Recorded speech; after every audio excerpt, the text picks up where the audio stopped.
That's one of the best podcasts ever. Ever. Top 5 dead or alive.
Welcome to Caviar. I'm your host, Tony, in the Ministry of Silly Talks. Graham is in the building as usual. Hi there, folks. Welcome to another great episode, and happy Cinco de Mayo. We're going to talk about Cinco de Mayo, the history, and how the events that originally called for a celebration of Cinco de Mayo transformed into the celebration that we are used to today in America. Absolutely. Yeah. I am going to... I did want to mention, though, that all of this will tie back into the ongoing Pod Caviar theme. Oh, yeah. For season 3 of ADX, ADX Colorado. Yeah. Before we get too far off track, Graham and I we've had more than a few shots of tequila. It's Cinco de Mayo, man. Yeah, it is. So what else we're going to do, right? And we talked a little bit about cultural appropriation on my podcast. Oh, yeah, we had a great, And I actually forgot to mention that what I really meant to close on was I culturally appropriate on purpose because it upsets you. Like, not you, but, you know, like if you're a person who's like, he shouldn't be eating a taco and drinking tequila. I just do it a little bit harder. 99% of what we do, I know, especially for me, is to get a reaction out of people because a lot of times people get mad over dumb shit. You're being silly, folks. Yeah, and it doesn't make any sense. But Cinco de Mayo, this is from Wikipedia. Cinco de Mayo in Latin America is an annual celebration held on May 5th. It's the date observed to commemorate the Mexican Army's victory over the French Empire in the Battle of Puebla on May 5th, 1862, under the leadership of General Ignacio Zaragoza. There you go. The victory of the smaller Mexican force against the larger French force was a boost to morale for the Mexicans. Okay. All right. We're not... listen, we're not going to go any further with that. That whole theme of the smaller force beating the bigger force is the David and Goliath thing that has been biblical and has been repeated for many years throughout the history of us being on earth. That is the basis, the foundation of Cinco de Mayo. It is celebrated in Mexico, but is more of a symbolic thing, and you have like parades and things like that.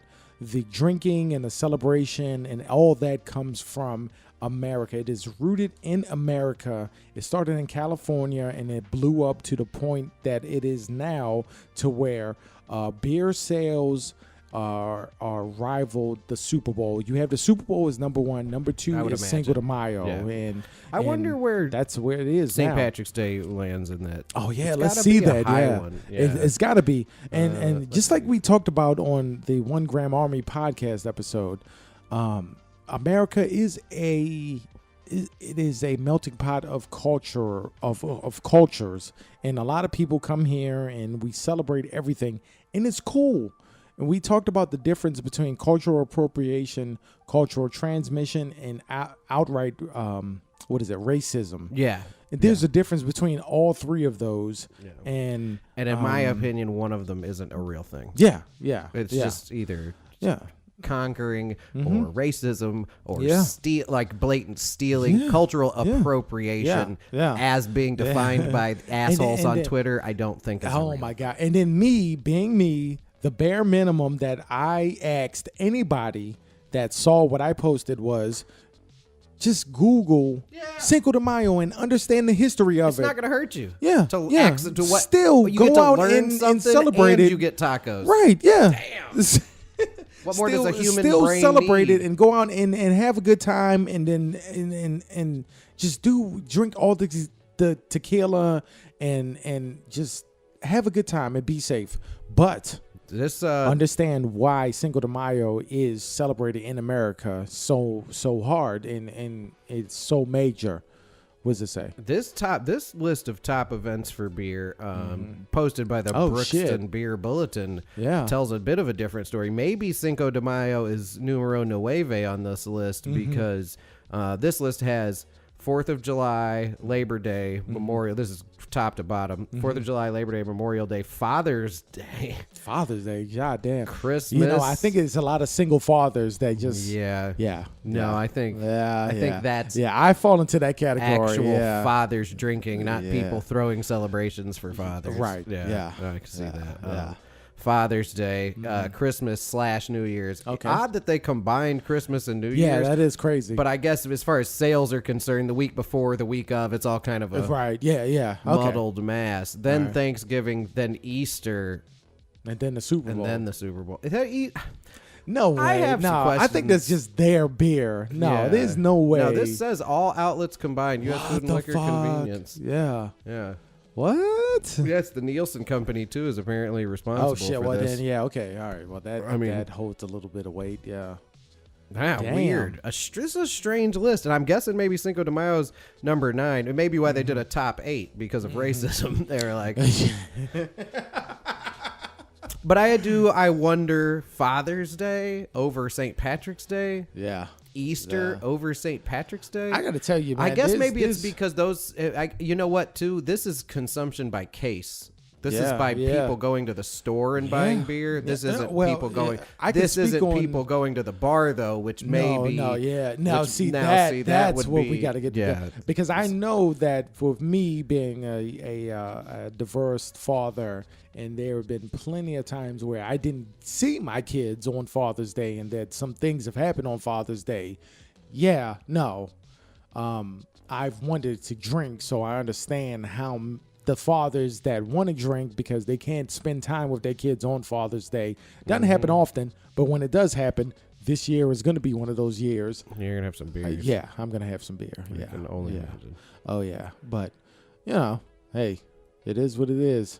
We're going to look up that. Yeah. Graham is looking up holidays. This is a hard list to find, though. So yeah, it is. It really is. Bar beer sales. Yeah. By holiday. But what we talked about on the 1 Gram Army, it still affects and still what is it? Still relevant. Basically, it's still relevant that you don't have to be Mexican to understand why Cinco de Mayo is important and that why it's so big in America. Just but if you go, what did we say? We've said that it's one of those things to where you're not appropriating the Mexican culture if you're understanding the Mexican culture. If you're celebrating it. Yeah, because Cinco de Mayo is really a Mexican-American culture celebration. So just because you celebrate Cinco de Mayo and you're not Mexican and you wear the sombrero and you go and you go to these Mexican restaurants and bars on Cinco de Mayo, you're not really disrespecting Mexican people. And you know who owns those restaurants? Mexican people. Yeah. Or at least people who appreciate Mexican people. Right. And if you go to any restaurant, the people who work in there are Mexican people. Mm-hmm. You know what I mean? Like, so you're actually directly giving them money. Yeah. Yeah, you are. Yeah. You are. Even a lot of times people don't. They do these things. We talked about blackface and especially how it pops up every Halloween. Of course. And it's so weird how that happens. It's funny too, and it may have something to do with my white privilege. But there was like I remember seeing all this shit on Facebook and Twitter like a few years ago when I was really like, when all this kind of social media stuff kicked off, and they were like, it was a lot of people like, hey, don't wear blackface for Halloween. And I remember being like, who needs to be told that? Yeah, it's weird how. And then I was like, oh, this happens. See, it happens a lot. It happens every year, bro. Yeah. And I was like, yeah, bro. Wait. Who needs to be told this? Yeah. Weird. And it's one of those things where 99% of Caucasians don't do blackface. No. Because it's weird, right? Yeah, it's totally weird. There's a lot attached to it. But then there's always somebody who does it. The people that do it always get the most exposure because Let me ask you about this, media. Though. Let me ask you about this, though. Not to interrupt. But so let's say I'm shaving my beard because every few years or every few months I'll like shave my whole shit off and start over because it's a mess. Yeah. It's a wreck. Yeah. And however I do it, it's always a mess. So I'll shave it all off and start over. But I always shave it down, leave Hitler mustache, and just kind of walk around the house with it. Yeah. Is that racist? It's not racist until you say that, until you wear a swastika armband and say that all a certain demographic need to be eliminated. Certain action, yeah. If you want to enact a certain action, If you want to do a certain action against a certain demographic while wearing a Hitler mustache, quote, air quotes, then that becomes problematic. Yeah. No, I'm a guy who regularly just does funny things by myself in the house to entertain myself. And that's just one of them. Yeah. I don't feel like extra powerful. I don't, I just think it's funny to me because I'm like, what if someone just walked in here and I was walking around my house naked? What if you forget? And just think of a whole day of you forgetting that you have a Hitler mustache and then you go out and did. Dude, oh my God, I want that to be a documentary where you don't recognize that, you don't realize that you have the Hitler mustache, and then I want to film the reactions of people and you're just like, what the fuck is going on? What is wrong with all And then at the end of the day, you like look in your rearview mirror, like you tilt it down and you're like, oh shit. Yeah. Oh, okay. Yeah. That's Who knows what kind of day you would have. Oh my God. Yeah. Oh. But I've never thought about it like that. Yeah. I don't forget that I have the Hitler mustache. No, I mean, and to be honest with you, all jokes aside, a lot of people probably won't even say anything. Yeah. And then I know about the I can only speak for like black people. The people that will have a negative attitude towards you will most likely have a negative attitude towards you no matter what your mustache look like. Exactly. It depends. If you come through and you have what you have on now, and then just because you're white, they'll have a negative attitude towards you. Or opinion. Yeah. No, I could see that. Yeah. But the Hitler mustache probably wouldn't help. No, it would not help at all. No. If there were any, let's say there were some people on the fence. No, yeah. Say there's a few people and they're on the fence. Yeah. But then they're like, we're doing the math. He seems kind of cool. He's all right. Yeah. He's like, Hitler mustache. Yeah. And then you show up with the Hitler mustache. And you're You're not winning. Yeah. You're not winning over any minorities with a Hitler mustache. The ripples of that would like just fucking go out.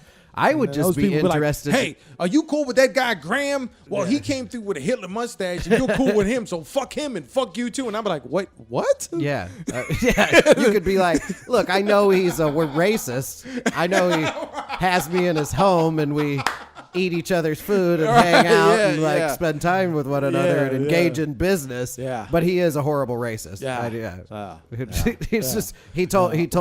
He told me I could have one. More than likely, I'll just text you and be like, why are these people mad at you? Because, dude, do you have a Hitler mustache? I'm going to be like, you shot the goddamn documentary, dude. I only did it because Tony said it was okay. But it is. It's a fun, and you know what? Yeah. Try it. Yeah. Next time you shave, cut the Hitler mustache. Do it. Cut everything off. Do it. Cut the Hitler mustache. Yeah. Not you, the listener. You, Tony. Yeah. No, I do it too. Fuck it. It's super fun. Yeah. I've never taken a picture of myself either because that's that you're working on something in your life, you have a career, Yeah. you want to do podcasting, Yeah. you don't necessarily need a picture floating around out there in a cloud somewhere. No. of you with a Hitler mustache. No. But in the privacy of your own home, Yeah. there is something. No, I incredibly mean, sad. even if you do, It's just facial hair. it is. Why It does is. it, It is. what difference does it make? Before Hitler came along, it was very fashionable. Charlie Chaplin had a Hitler mustache. Yeah, yeah. Even before Hitler and the Nazis came along, the swastika was used as a symbol of peace. I think it was like rotated differently, but Yeah. still, like, Yeah. come on. In India. Come on. Yeah. It's a beautiful yeah, symbol. Yeah. But yeah, yeah. it's But in toast now. 2019, if you see a swastika, it doesn't matter how it's rotated, how it's Yeah. oriented. You're going to think that, well, those guys. Yeah, it's Holy shit. It's toast. The Those swastika. guys- Yeah, it's fucking over, for dude. the It is foreseeable done, future. bruh. The swastika It is a wrap on the swastika. I don't know when you can't gentrify the swastika. Can No, you do that? I don't think so. When can you gentrify the swastika?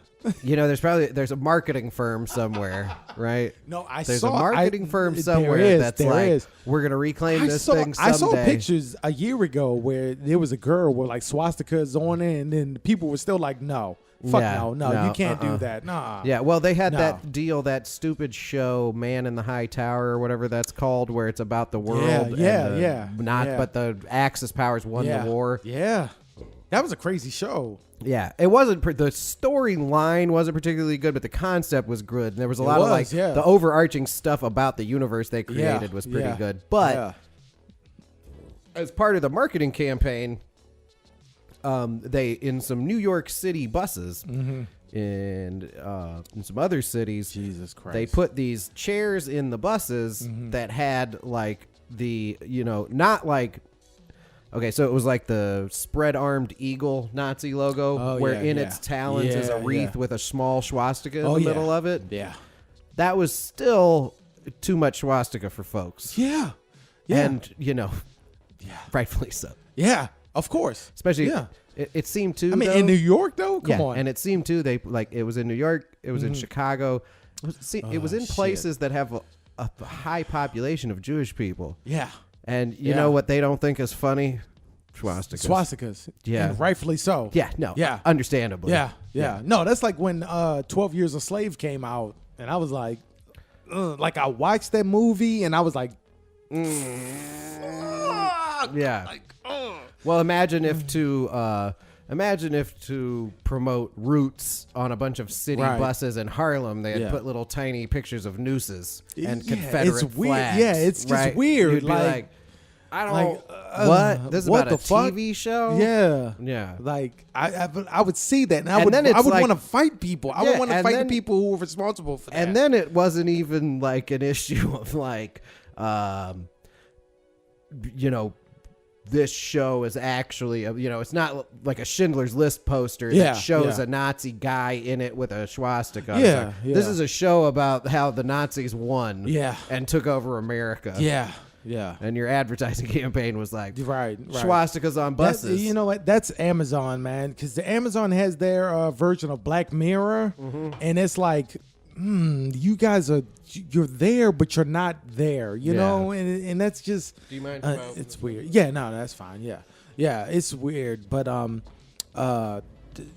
Cinco de Mayo, what we were talking about originally.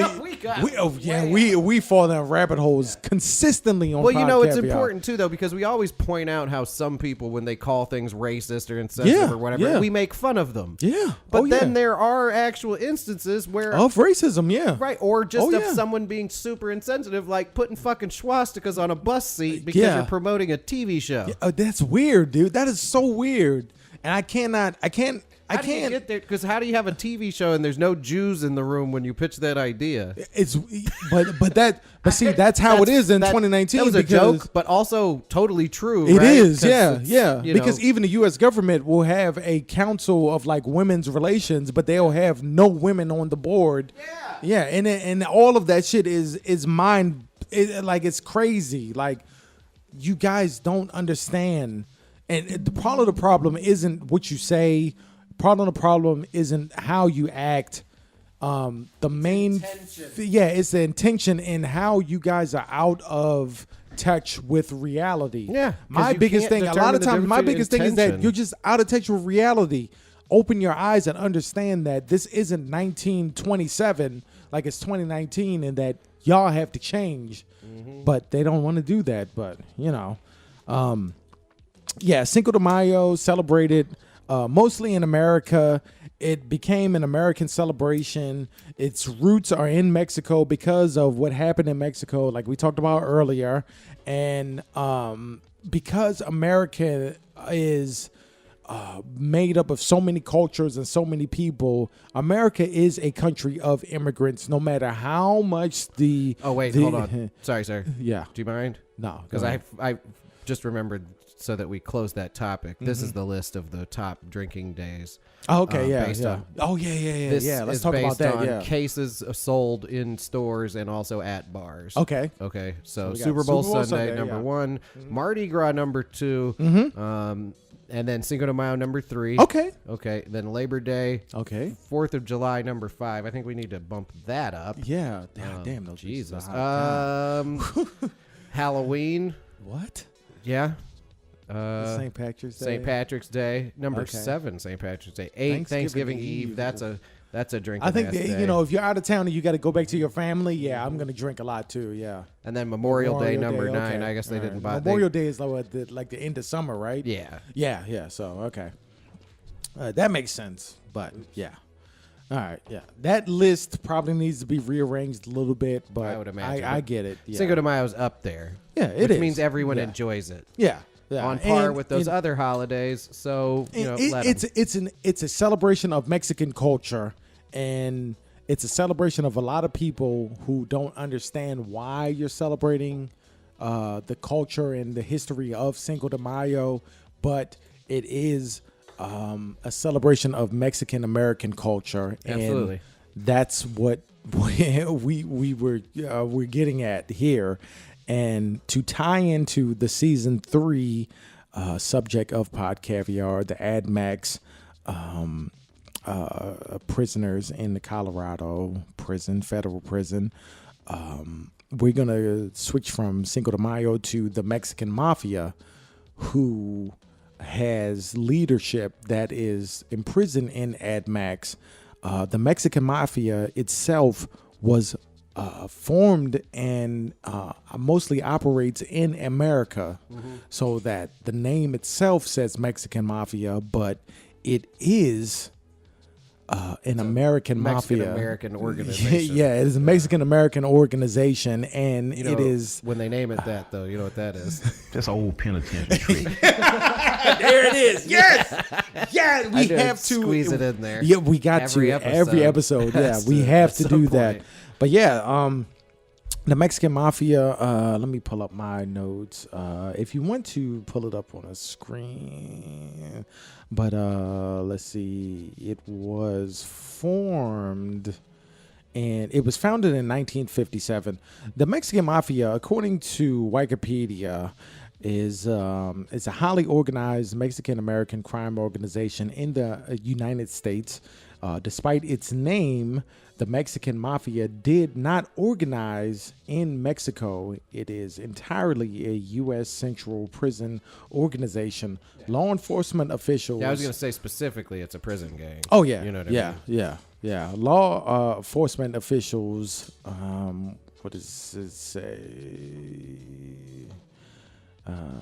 Shit. Hold on. What do we do? I don't know. I could do some of this. Report that the I tell him to put some on his finger. I'm gonna put some on Lo's finger. The Mexican Mafia is the most powerful gang within the California State Prison. Government officials state that there are currently 350 to 400 official members of the Mexican Mafia, with around 990 associates who also carry out its illegal activities in the hopes of becoming full members. Now, I know we talked about the GDs the last episode, and the structure of gangs, but more importantly, how they associate with the Fortune 500 companies. The difference is when they're labeled as a gang, the feds go after them. Whereas these Fortune 500 companies get fucking skyscrapers in New York and all these companies, and they make all this money and shit. mainly they're untouchable. But just like we talked about last week, the Mexican Mafia, it is an organization that is run and it is live in the prison system. Is that any different than what we've seen these companies do in America? A lot of times you see these corporations, they do these things, these actions. They kill people, they steal from people, they rob people. Gang but shit. Yeah, it's gang shit. Yeah, yeah. To make it very simple, it's gang shit. But since they have the protection of an LLC of or a corporation or all that, the federal government overlooks them. How is that any different than what you see with what we talked about last week and with the GDs and how they were set up and how the Mexican Mafia is set up? And even we can even go back to how the CIA is involved in the drug distribution in America. In America. Yeah. Like, what's it listen, comes down to taxes. That's what it comes down to. Taxes and legalization. And pulling the correct strings, because it's if you get to the point where you're if you're a pharmaceutical company, you're literally selling drugs to people and time and time like how long were we talking about the opioid the opioid crisis in America? But now they're starting to go after these corporations. Yeah, and it's the same thing. It's all empty nonsense. Yeah, they're not going to send any of these dudes to prison. No, they're not. What I mean, they're not. They're not going to send the guy at Pfizer who greenlit Vicodin or whatever. Like nobody's gonna, where they're like, this is highly addictive and we know all this, but we're gonna go ahead and release it because of that. You know what I mean? And I'm gonna be very clear with you right now on Pod Caviar. Y'all will go after the Mexican Mafia, the GDs, or the Bloods, the Crips, whoever you want to go to, because you tell us, the people, that they are bad. They are the bad people. But you're not going to go after the big pharma. You're not going to go after these big corporations. And it doesn't have to be pharmaceutical corporations. I got caught up in the housing market collapse that happened back then. You're not going to go after them. And then even if you go after them, none of those guys went to prison. Nope. You taxed you fined the corporation, and you gave that money to the people. But why are they not allowed to go to jail, but these guys that are in the Mexican Mafia, they go to prison? Why? Because because they're a problem for law enforcement. They're a problem for they can't tax what they do, but they can spend a lot of money creating those enemies, like being like, well, instead of targeting the causes of these things, like why are people in gangs? Why is there so much violence here? Like, it's easy to sell it as like, oh, well, it's in these people's nature and they need to be squashed, which is always sort of like the underlying story of that. It's like it's never it's in between the lines. Right? Like, oh, these violent gangs, it's because it's kind of in their nature. Like, no, it's because of socioeconomic issues, and it's because of these cycles you've created in these areas. It's crazy how they do that, to where the Mexican Mafia or the gangs or the cartels, you will see these videos of them, like how they cut people's heads off or they hang people over drawbridges. That's not any different than Big Pharma pushing opioids and having people commit suicide and having people go on these rampages and doing all this shit and ruining families. A death is a death. It doesn't matter whether they're hanging from a drawbridge or whether they're in a garage with the fucking car running and you do that. And then there's the difference. It's weird. The other that's a big difference too, though, is that if you're selling opioids legally with government support and you're not paying taxes and you're just making drug money like crazy, you don't have to go hang the next guy's body from a drawbridge, because you're not necessarily in competition. You're kind of in cahoots. You know what I mean? Whereas if all these things are illegal and there's a high demand for them, people will defend their ability to make money off those things in horrific ways. We're talking about people, folks. Yeah. We're talking about people. We're talking about people. Horrible ass people. Horrible People are yeah. horrible. Yeah. Like, not there are some horrible people. People are horrible. You put a person in the right situation, they will behave horribly. Yeah. You know what I mean? Yeah. And that's like, that's the deal when it comes to the way we view organized crime, the way we view things like this. Yeah. Because the narrative is always like, well, if these giant corporations do horrible shit, it's excusable because it's like a service of some kind, and they're paying the people that write the laws. When people outside of that, do that.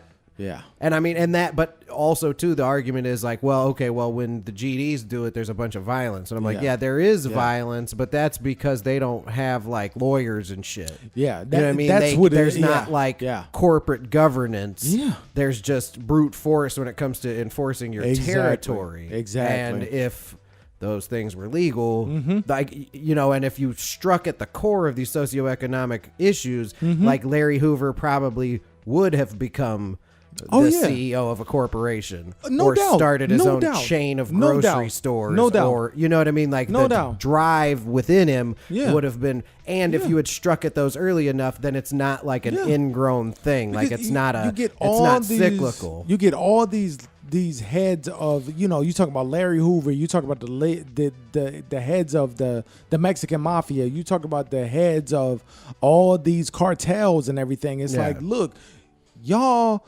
And I don't even have to speak to them because they know they got fucked over, because you see it on the news every day.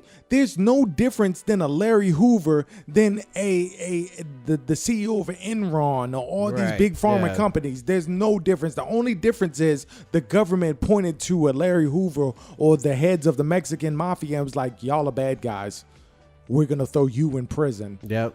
Whereas these big pharma guys, we're going to tax them, but we're going to let them go. Yeah, and that's not fucked up. And we're going to levy these weird fines against them, but also give them billions of dollars in tax money to keep them from failing. Yep. Do you know what I mean? Yeah. You can't have that. Yeah. No, we can't have that, because people need these drugs and they need these medications. I will say that, yes, there is a genuine need for medications. Right. But I will also say that in America, that need has been weaponized and it has been used in a way for profit.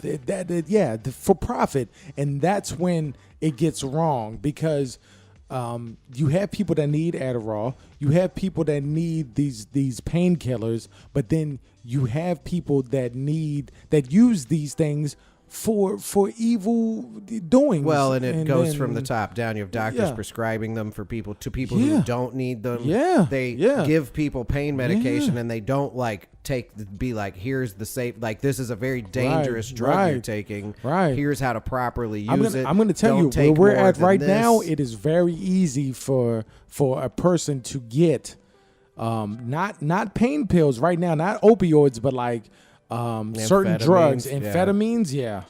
They hand that shit out like, well, see, and like that's the thing too, is it's like, you know, you need painkillers, right? Like, you in the world, you know, in modern medicine, if you want to alleviate suffering, you need some of these pain medications. But what you also need is education, and you need to take it very seriously. If you're a physician and you prescribe someone Percocets, you need to be like, you need to know that you know, that they're may have an adverse reaction. They may become addicted to them. They may, you know, they need education. You need to take it very seriously. Like, hey, we're about to give you a prescription for Percocets because your back is fucked up.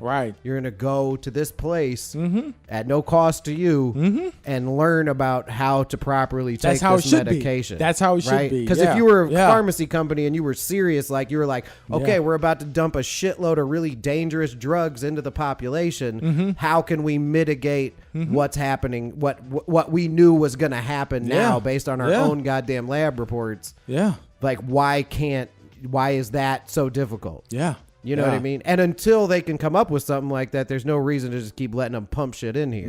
No. It all goes back to our overarching theme of you put people into a corner. What do you expect them to do?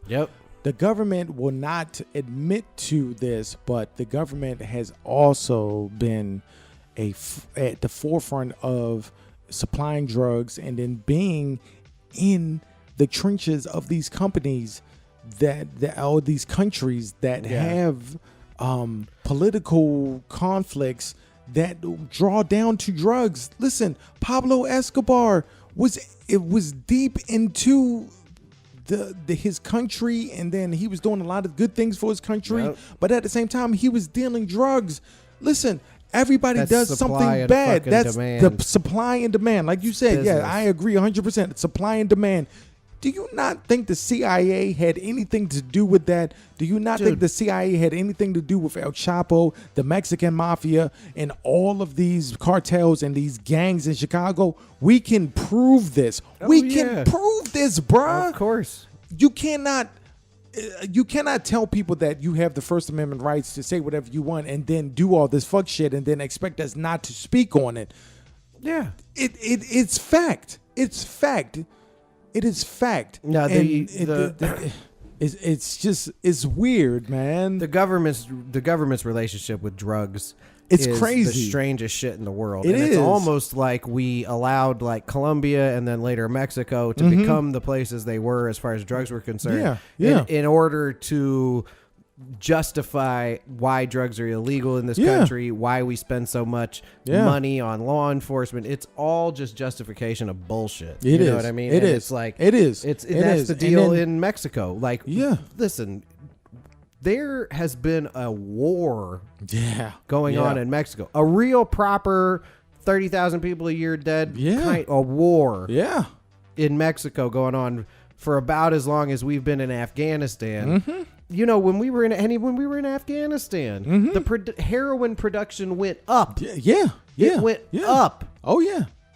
Like, because the Taliban didn't want people making heroin. Yeah. You know, they were willing to steal their money, but they didn't want people making heroin. The American government, for whatever reason, when they started driving the Taliban into the fringes, stood by as poppies were harvested to make heroin that eventually ended up in Europe. And that's why I never understood the war in Afghanistan, because it was like, we're going to go to Iraq and we're going to take down Saddam Hussein, and then we're going to get him out of there. And I was like, okay. And then we're like, we're also going to go into Afghanistan. And we're like, wait a minute, hold on.